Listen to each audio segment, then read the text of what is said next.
تیسری بات یہ کہ ہر پاگل کے اوپر جن نہیں آیا ہوتا، اس کو علاج بھی کرانا چاہیے، ڈاکٹر کے پاس نفسیاتی بیماری ہو سکتی ہے، نفسیاتی بیماری ہو سکتی ہے۔ اور پھر وہ اگر نہیں آیا ہوا اور اگر ہم پارٹی ہیں، 4 پیسے ہمارے پاس ہیں، تو وہ بابا حقیقت میں کچھ چھوڑ دے گا تاکہ 1 سال تو مریض آتا رہے۔ تو اس چیز کا خیال رکھنا چاہیے۔ ہمیں سب سے پہلے قرآن کی مدد اور حدیث کی مدد لینی چاہیے۔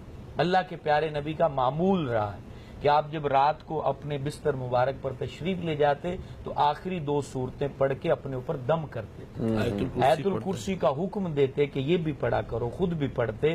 تو ہمیں سب سے پہلے وہ راستہ چننا چاہیے، بچپن سے بچے کو بھی وہ صورتیں یاد ہوں، آیت الکرسی یاد ہو، گھر سے بھیجیں تو وہ پڑھ کے اس پر دم کر دیں، تالا لگائیں، بسم اللہ پڑھ کے اپنا کنڈا لگائیں، تو آپ کے اوپر یہ چیزیں نہیں آئیں گی۔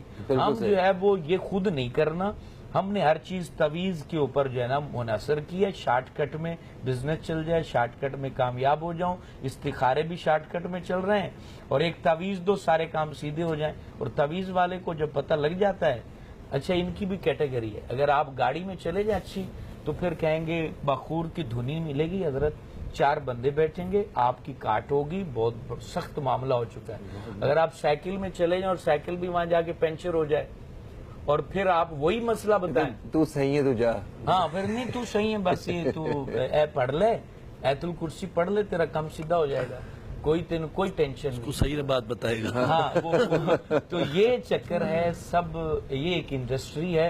حقیقت ہے کہ جادو بھی ہے، جنات بھی ہیں، لیکن وہ اتنا نہیں ہے کہ ہر دوسرے بندے پر جن آگے چڑھا ہوا اتنا فری بیٹھا ہوا ہے، وہ تیرے لیے ہی ہے کہ وہ تیرے اوپر آگے چڑھ جائے گا۔ باقی یہ چیزیں ہوتی ہیں بد عملی کی وجہ سے بھی